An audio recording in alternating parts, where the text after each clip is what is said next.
Complete difference from yesterday around the same time. We've gotten official word from ITC this fire is extinguished. Great news out here. Both northbound and southbound lanes of 288 are back open now. So you see the north lanes flowing there, and just a few moments ago, the southbound lanes opened. Their main concern is just lack of trust in the TEA. Most of the folks that spoke out yesterday say they agree HISD has flaws. They just don't think a state takeover by the TEA is going to help fix those. Guys, this is a big mess. You can see the rain is falling down, and the cause of all of this, there are 3 stalled cars blocking both lanes of westbound West Belfort. So we know 288 is a giant mess. So folks are trying to cut through here to kind of avoid that. Well, Shannon, the first thing that Harris County Sheriff Ed Gonzalez tweeted out after finding out that Tavoris Henderson's bond is set at $150,000 was SMH, shaking my head in disbelief. Now, Tavoris Henderson was on the run. The cleanup process is still continuing down here, but about 20 minutes ago, we got an update from HPD, just more details on what happened with this crash. We now know that another car was involved besides just the 18-wheelers. We met this gentleman, Adam, who has been here for a while. You got stuck. Adam, tell us what you were doing and how long you've been here. It is about that time of year, holidays not too far away. We start to think, when are we going to travel to see our family and friends? If so, are we going to drive? Are we going to fly? And we know a lot less people are flying these days. I sat her with her at night, and I mean, just looking at the young lady's eyes, you can just see it. It's like it's her. Juanita's daughter Samantha, a recent graduate of Milby High School, painted this mural to honor the life of Vanessa Guillen. But when I first heard her story, it was like, oh my God, that's disturbing. And once, you know, other artists were coming up and painting her, it was like, oh yeah, like this is something I can do. After getting permission from the owner of the building, Samantha went straight to work, painting for hours at a time to complete the mural of Vanessa, a girl not much older than her that grew up nearby. I mean, it could be me or one of my sisters, and I mean, if I lost one of my sisters, I wouldn't really know what to do. Samantha says she hopes the painting brings comfort to the community and helps push for justice. I want people just like my family to come and like show that they're fighting right beside the Guillen family. We want answers for her and her family. A lot of people have stopped. A lot of people have told her that her work is beautiful. And basically, since we do live in a Latin area and stuff like that, it just, I don't know, it does something to me to see the Latin culture get together.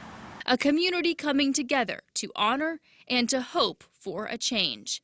In Houston, Courtney Carpenter, Morning Dose. I feel like I'm still a kid. At 96 years young, Teddy Kirkpatrick has a lifetime of stories to tell. He was the oldest member, 25 years old. We called him the old man. Kirkpatrick served in the Army Air Corps during World War II.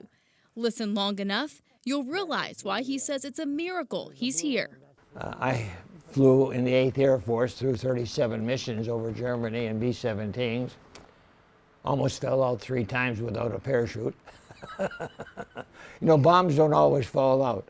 And I was a flight engineer, so it was my job to arm them, and then if they got stuck, to try to get them to fall out and so forth. A risky job well done for our country.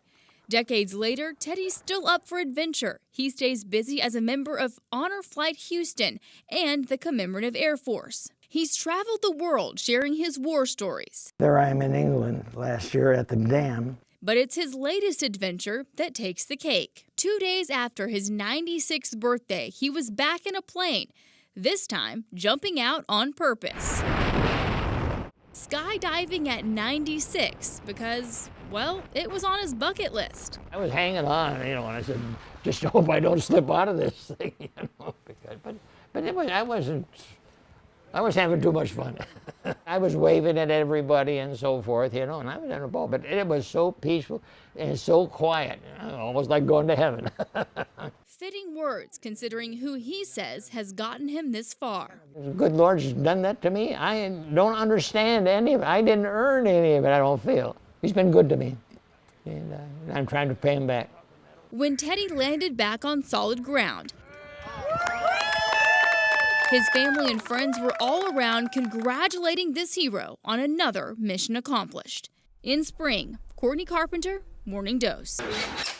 More repairs and maintenance are keeping the team at the Houston B-Cycle shop even busier than usual. So we saw an uptick back in spring break, and then in April we really started to see an increase, and I think it was towards the end of April, month of May, it just blew up. They added another shift and hired 4 more mechanics to keep up with demand as Houston B-Cycle is experiencing their highest ridership ever. It's caused us to completely rethink how we do our operations, completely rethink how we're communicating to our riders, and it's exciting. It's one of the silver linings of a really tough time.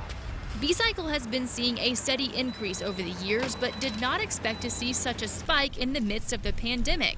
More than 33,000 rides were recorded in May of this year, which is an all-time high. On the one hand, I think you have a bigger need than ever before for safe, outdoor forms of recreation and transportation. And I think a lot of people have time to fill and they're stuck at home and they're looking to get outside. Biking is up nationwide during COVID-19, and there will soon be even more opportunity here in Houston as B-Cycle is in the midst of 2 expansion projects that will bring nearly 50 more stations and 400 more bikes by this time next year. As always, we're adapting and we're getting better. And the most important thing is that we're serving more people with more butts on bikes, as we like to say. In Houston, Courtney Carpenter, Morning Dose.